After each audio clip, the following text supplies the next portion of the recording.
Welcome to Ghost of a Podcast. I'm your host, Jessica Lanyadoo. I'm an astrologer, psychic medium, and animal communicator, and I'm going to give you your weekly horoscope and no bullshit mystical advice for living your very best life.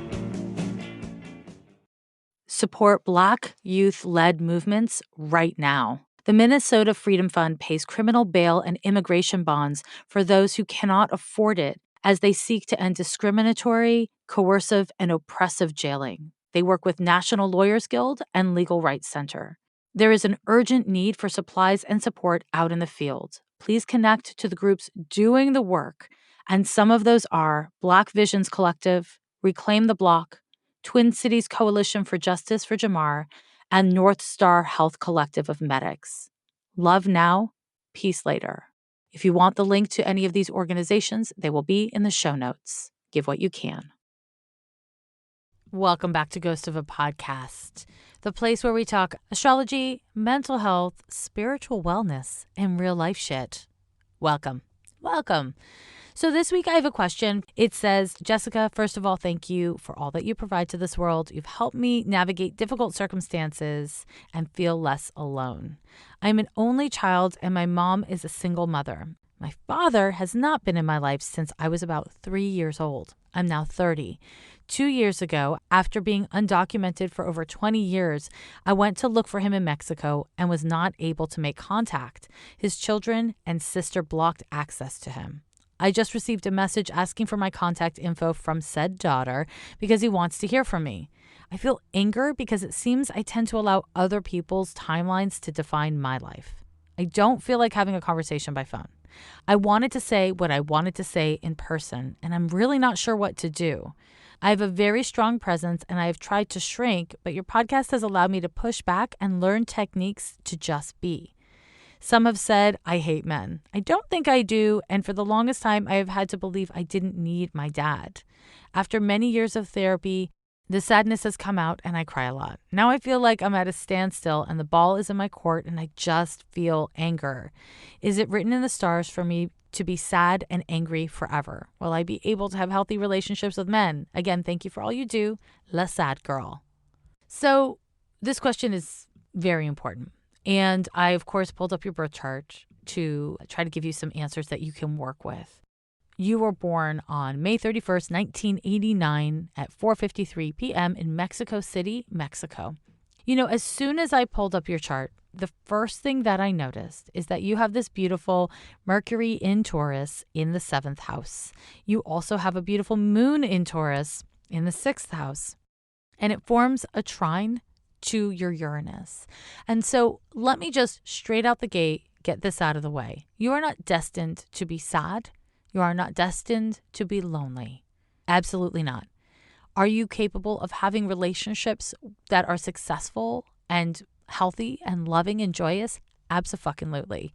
Are you capable of having that with men? In as much as anyone is capable of having that with men? Sure, yes. You also have a beautiful Jupiter-Sun conjunction. It's in the 8th house in the sign of Gemini. You are a resilient person and you know how to receive love. You do. All of that said, you have some other things in your chart that I imagine you are identifying with more at this moment and when you ask me this question. So the first of which is your Pluto conjunction to the ascendant.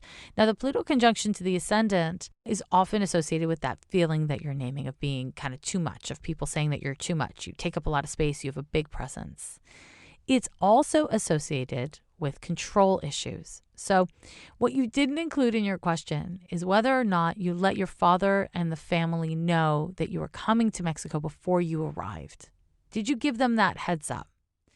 Because what you're describing in your question is that you've allowed other people to dictate your timelines and tell you kind of like when things were going to happen. And what I don't know is if you kind of did that to your dad and that side of your family, if you just kind of like showed up and were like, you have to deal with me now without them being ready, right? So if you did that, I think that's just an important thing to acknowledge. I'm not saying it's the wrong thing or that it was a bad thing. I'm just saying it's an interesting thing for you to pay attention to. If you need space to determine when you take on heavy emotional content and what happens to you in your life, it is important that you also hold space for other people's right and entitlement to that. Now, given that we're all in this global pandemic, this is not going to be the time for you to travel to him or him to travel to you either way. And so I think that there's a really important question about if you need to have contact with him only in person, are you willing and able to wait until, the pandemic passes and it's safe to travel? If that's something that you feel comfortable with, I think that's a perfectly healthy and fair choice for you to make. But I want to really say you're right that the ball is in your court and you do need to make a choice. And here's the thing about agency and choice. When we recognize our options, we may look around and be like, okay, all my options are shit. This is shit. He wasn't there my whole fucking childhood. I showed up and I was blocked. And now all of a sudden I'm supposed to show up. Like, this is bullshit. And it is bullshit on lots of levels. Lots of bullshit, lots of levels. But if you can accept, and here we are, and given the situation as it is, including the unfair bits, including the upsetting and hurtful and infuriating bits, these are your choices. All of your choices will have consequences. Which consequences are you willing to engage with? That's the point. That's the thing I want to encourage you to really orient yourself around in this situation, but in general in life.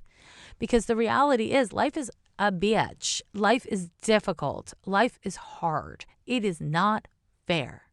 So what are you going to do about it? If your plan is to just kind of cut off your nose to spite your face, and you really do want to see your father and you do want to have contact with your father, and you're too pissed off to talk to him, you have the right to say, I'm really angry. I don't want to talk to you, but I actually do want to hear what you have to say. I am ready to listen. I'm just not ready to talk. So saying to your father, if you want to get on a video chat call or get on a phone call and tell me what the hell happened to you over the last 27 years, where were you? If you want to talk to me about that, I'll listen, but I'm not ready to share. And I don't want to facilitate this conversation.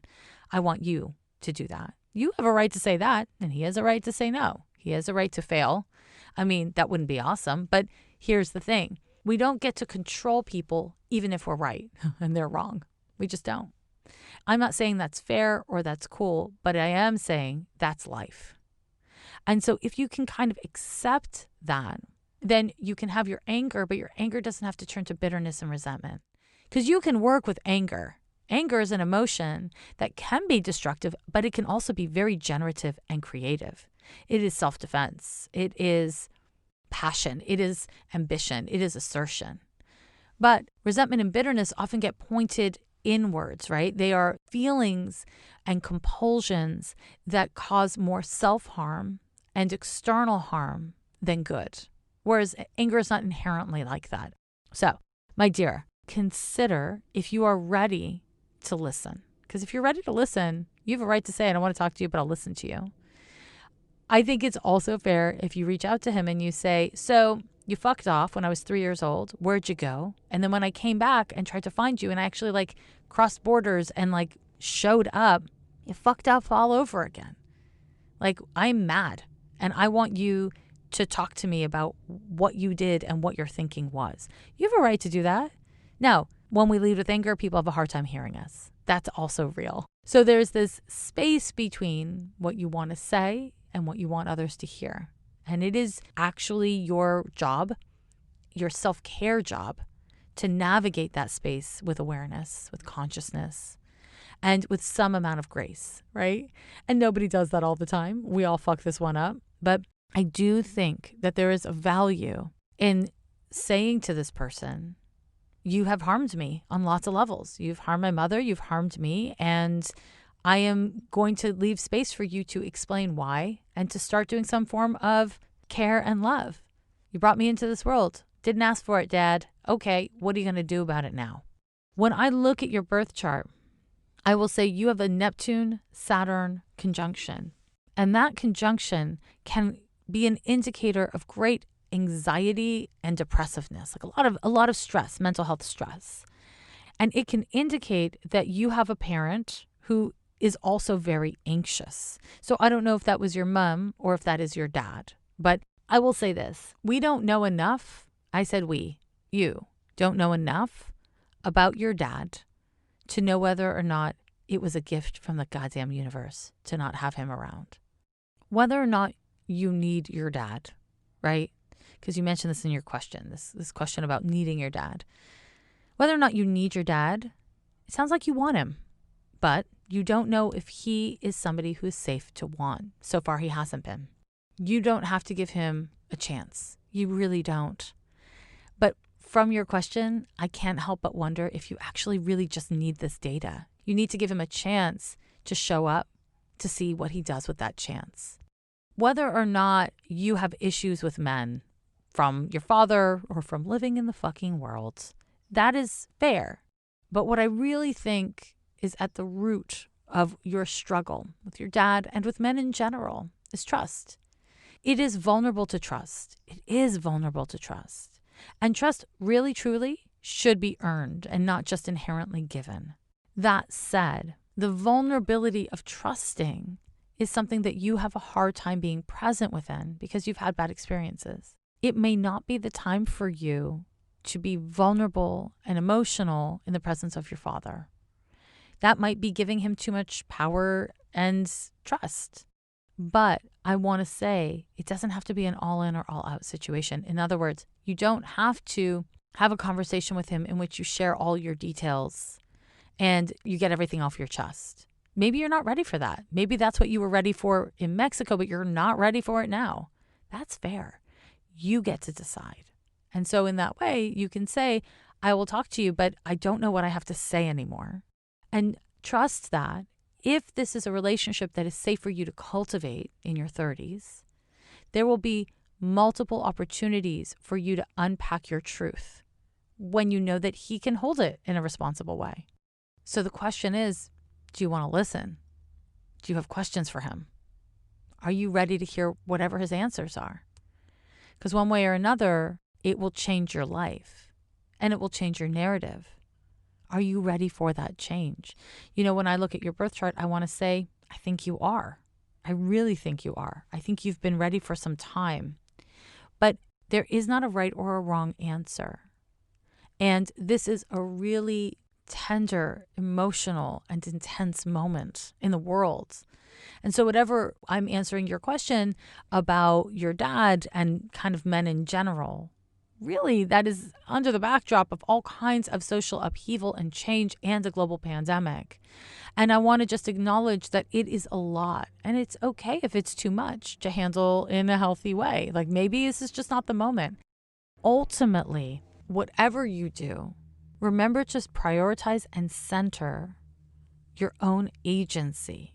You get to do this on your terms, and that doesn't mean that he will act in ways you want him to. It doesn't mean you'll get what you want, but you get to act on your terms.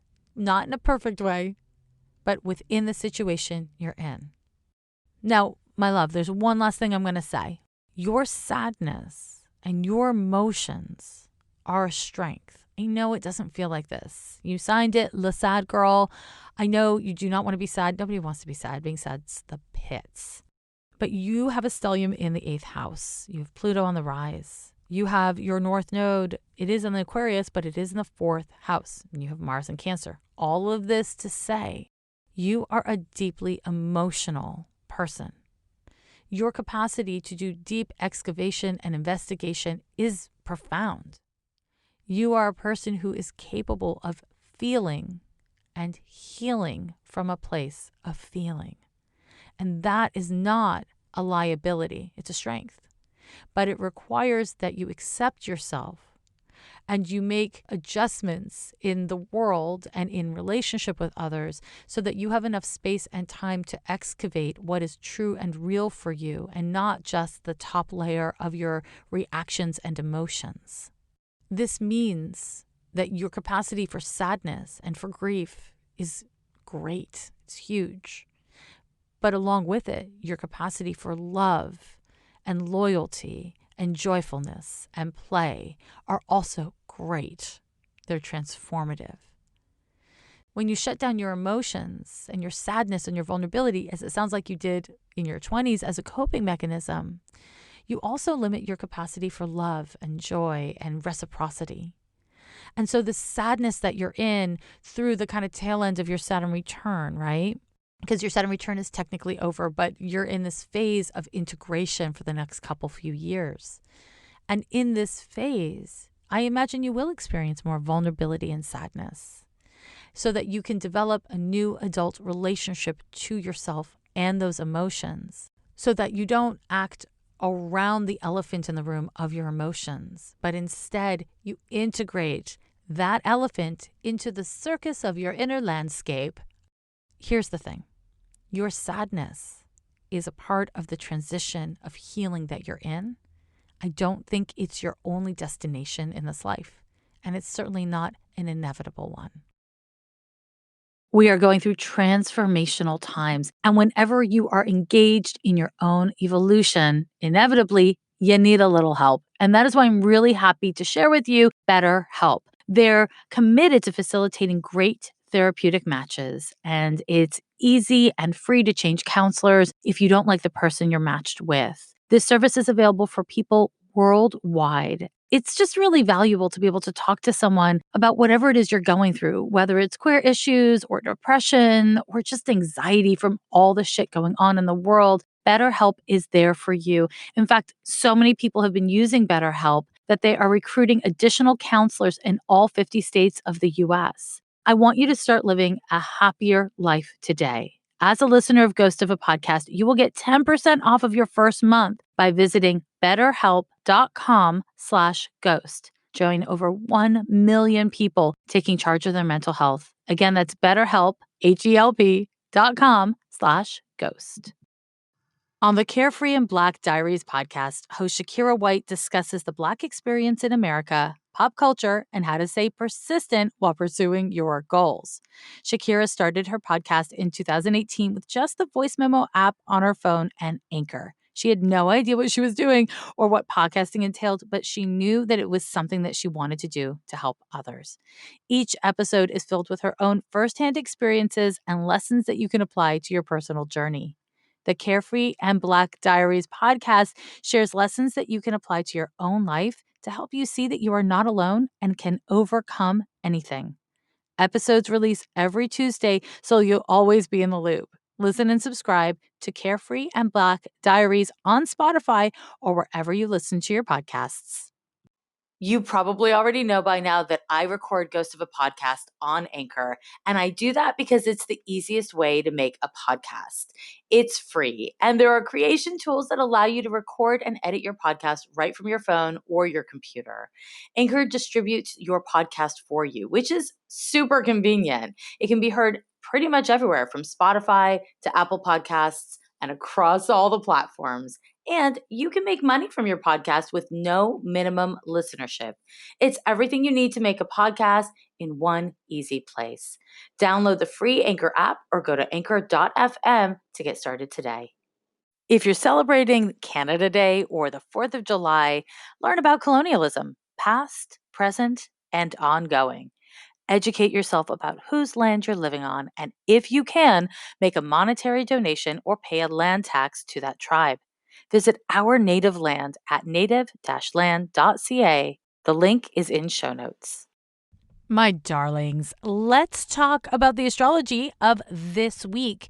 We are looking at July 5th through the 11th of 2020. Now, I've talked about the eclipse so much. If you haven't already heard episode 120 and episode 121, I talk about the eclipse in both of those episodes. Episode 121 is a special episode only about the eclipse. I mention this because July 5th, it is technically in many parts of the world when the eclipse is happening, but it is happening really early in the morning for a lot of people. So you can go back and listen to those episodes if you haven't already kind of like keyed into your eclipse vibrations. The only other major transit that is occurring exactly this week is a square from Mercury retrograde to the planet Mars. Now, this is a transit that I touched on a little bit during the eclipse conversation because that transit was active in the eclipse chart, even though it wasn't exact, again, until the 8th. But I want to talk about it here. So, first of all, Mercury retrograde. You don't need me to tell you too much about it, but I'm going to tell you something. Mercury retrograde, of course, is a time that is internationally known to be very annoying as computers and other forms of technology kind of go sideways on you.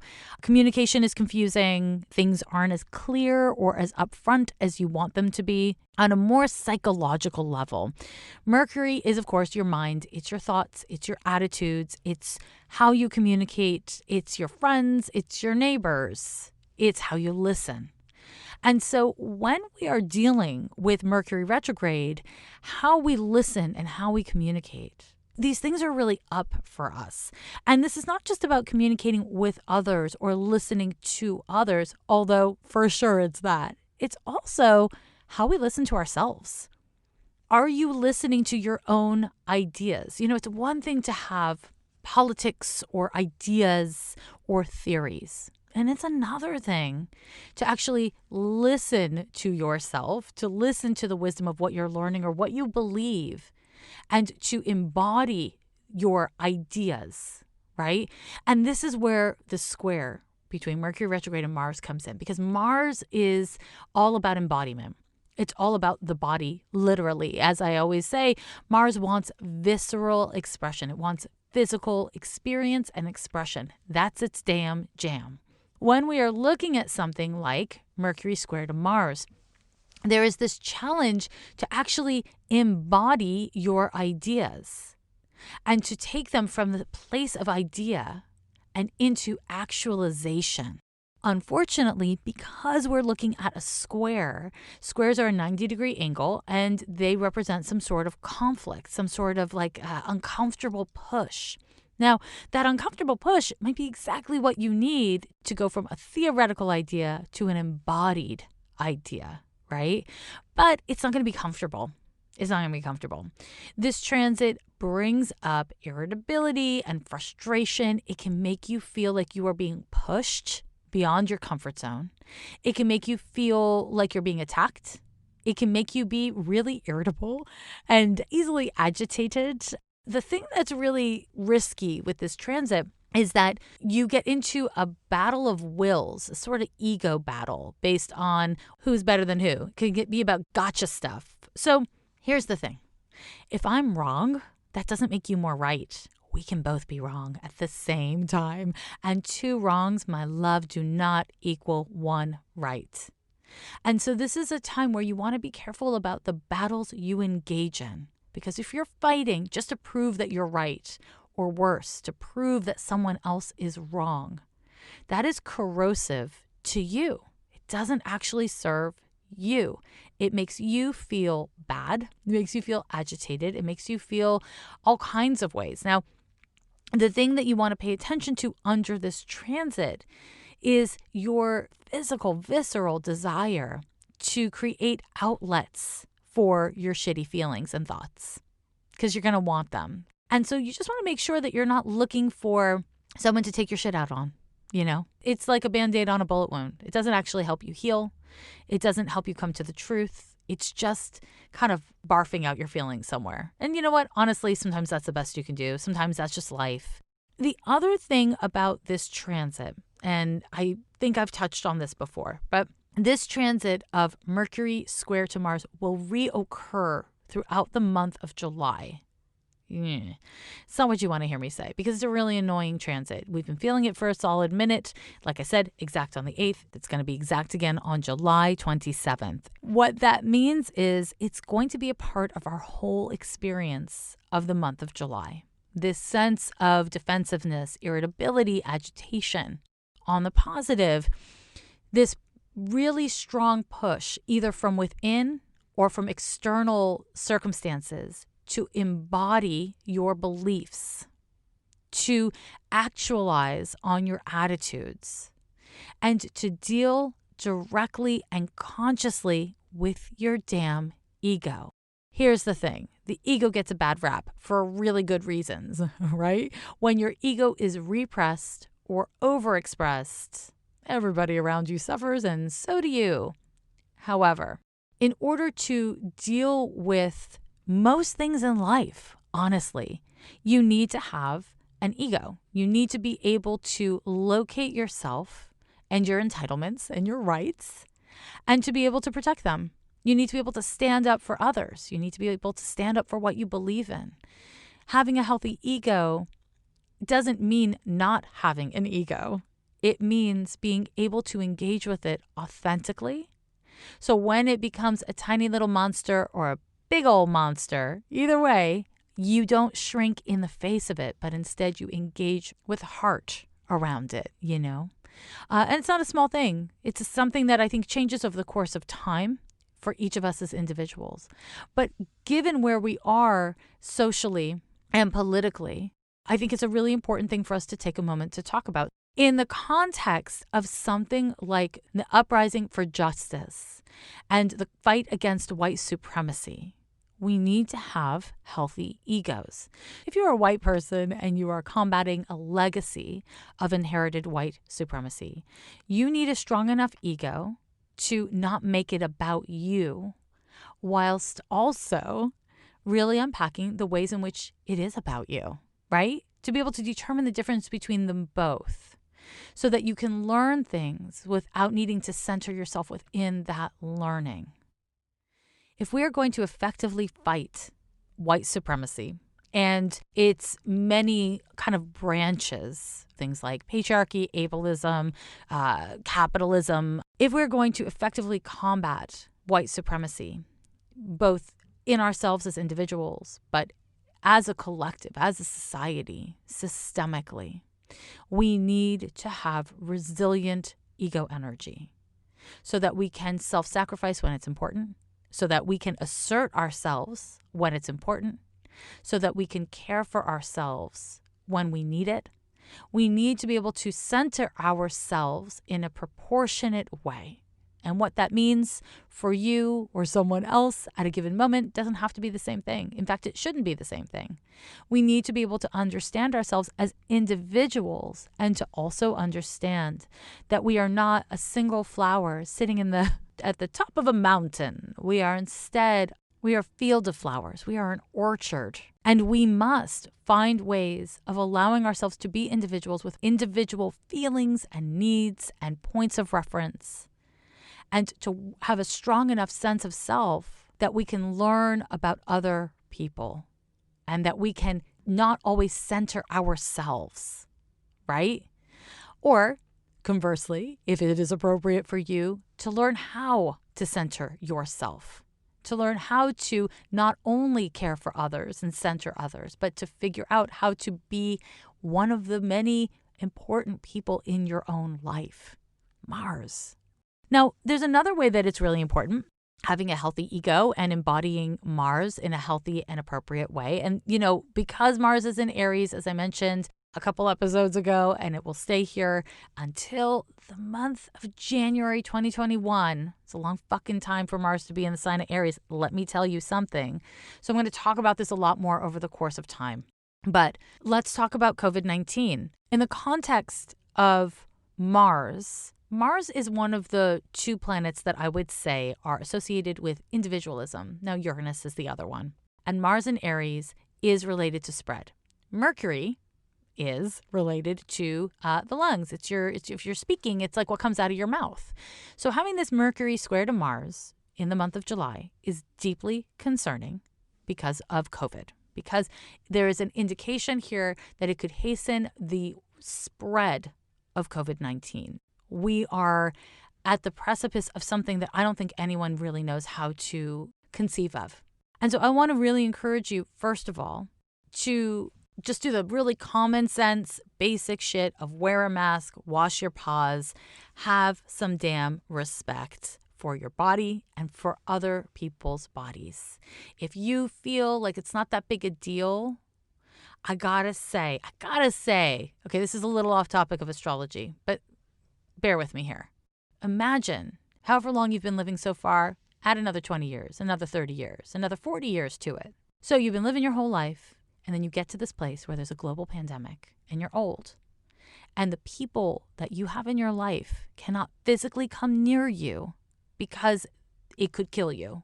And so you are locked in isolation. Now, keep in mind, elder people who are at the highest risk of COVID-19, they are not demographically interconnected through the internet in the same way that younger people are. So their experience of isolation and loneliness is so much greater than a younger person's is, who has access to social media and technology, right? Imagine yourself having lived your whole life to get to this point and to be isolated and confronting very real mortality issues. There are so many pressing things happening, but we cannot forget our elders. We cannot be like, oh, well, they're old, sucks. That's life. No, it's not life. And we owe it to our elders to fucking show some care and respect. If there is a way that you can show up for older people in your community, I encourage you to. I really encourage you to. We as individuals must make the decision to stand up for each other. It is really important that you do not forget your elders, that you do not forget older people, because they did not live their whole fucking life and survive all the shit they survived to be taken down by a flu that could have been avoided by you wearing a fucking mask or you not going to that party with your friends just because you're all in your 20s or whatever. Yeah, I'm talking to you. If you think I'm talking to you, then I'm talking to you. Okay. So that is an aside, but I want to say something else about it. I want to speak to people in their 40s, the Pluto and Libra generation. If you have Pluto and Libra in your chart, Mars in Aries is going to fuck your shit up. Hello. So I'm talking to Gen Xers, right? Of which I am one. So if you have Mars forming an opposition to Pluto, it's going to confront you with really deep feelings and compulsions. So I don't know what that's going to look like. I don't know if that's just a societal shift that is occurring or if it's greater vulnerability to something like COVID. But I want to encourage my Gen Xers to be really conscientious about self-care at this time and to make sure that you are centering your physical wellness in concert with your need to show up for others. Now, my loves, it's a lot of words. It's also not as many words as I've used in the past. This is where we are. This is this moment. I want to take a moment to just acknowledge that the past couple few months have been so much. If you are feeling profoundly overwhelmed, yeah, that makes sense. If you are feeling more grief than you know what to do with, welcome to the club. This is a period where your mental anxiety and anguish, your stress level, is being challenged. You can use your ego as a tool for overcoming your mental compulsions by having healthier boundaries, knowing where you begin and where you end, and setting limits and boundaries around that as a way to protect yourself and your capacity to show up for others. You can also kind of crumble in the face of your anxiety and act out in ways that actually creates more drama than it solves. And chances are high that you'll do a little bit of both, right? And that you'll have to deal with people who do both extremes. This is life.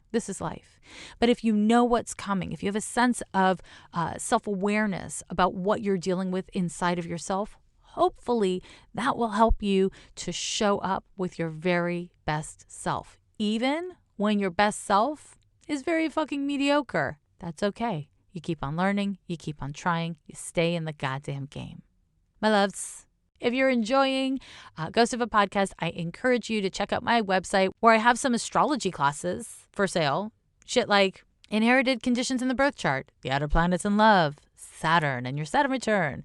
You can also learn tarot with me over at Patreon. Also on Patreon, I have a bonus episode of Ghost of a Podcast where I predict the month ahead and give you the daily breakdown. Thank you for showing up here week after week and keep on doing the work. That's all. Bye.